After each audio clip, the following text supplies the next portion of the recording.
Dan Perry here with another Dan on Tech command prompt video. In this video, we're going to look at the xcopy command.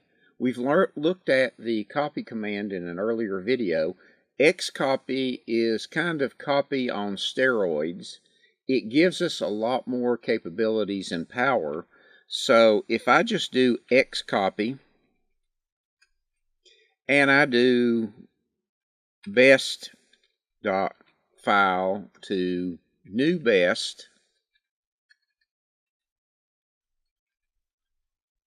it will ask me if that's a file or a directory, the destination. In this case, it's going to be a file.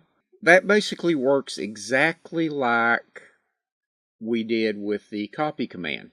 You can see I have now a new best. I can, with xcopy, copy a group of files, and I can copy it to a different directory. So I could copy asterisk dot fil, and I want to put it in the folder 1 and use the same names.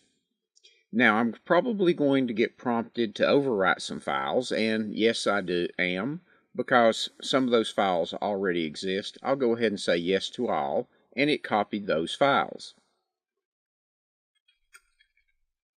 Some of those had already been there.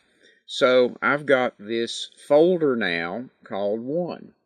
One of the things I can do with xcopy is I can copy not only folders but subfolders. So if I take and copy 1 and everything in 1 to 4 and use the same names, very quickly it said copy, and it not only copied those files, but it created the folder 4. Now you can't create the folder at the same time with a regular copy command, so it was able to do that. I can also copy subdirectories. If I look in 4, you can see there are no subdirectories under 4, but if I look in 1, there is a folder called 1.2. This folder's actually empty. I can, with xcopy, copy subdirectories as well, and that gives us a lot of the real power of xcopy. So if I want to copy from that one directory into a new directory called 5, if I want to include subdirectories, I do an S. That I told you that directory was empty. So if I do the S and look at 5, that subdirectory is not there. That's because it was empty. If I add a /E, that will also copy empty directories, so it will copy any subdirectories even if they're empty. And let's copy that to 6. And now if I look at 6, I can see the 1.2 directory is there, so it copied those directories. Files have something called an archive bit. And I'm going to show you the archive bits for everything in this directory. You can see everything but best.file has an archive bit. That says it's changed since the last time it's been backed up with a backup program. With xcopy, I can copy files based on whether or not, or whether they have the archive bit set.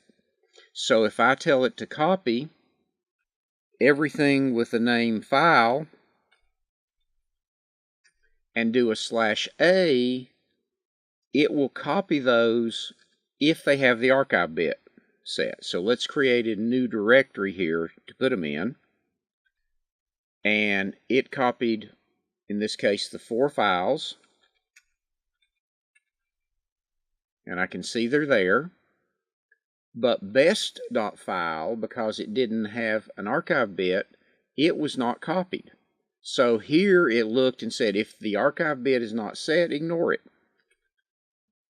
Now we can do similar. I'm going to use 7 again. But if I use, instead of the A, an M, it will not only copy the files, but it will reset that archive bit. And since they're already there, I'm going to have to tell it to overwrite. And now if I look at the attributes, those files that were copied no longer have that A or archive bit. And we'll look at archive bits and the other types of bits in a later video. Other things I can do with the xcopy is I can use a date and put it in month, day, year format, and it will only copy files that were changed on or after that date. Here again, it copied best file that time because I didn't specify the archive bit, and then it says, hey, do you want to overwrite? And I'll go ahead and say yes to the first one, and then I'll say no to the others, but it would have copied them based on the date. Using those options, I get a lot, or have a lot, of power in the xcopy command.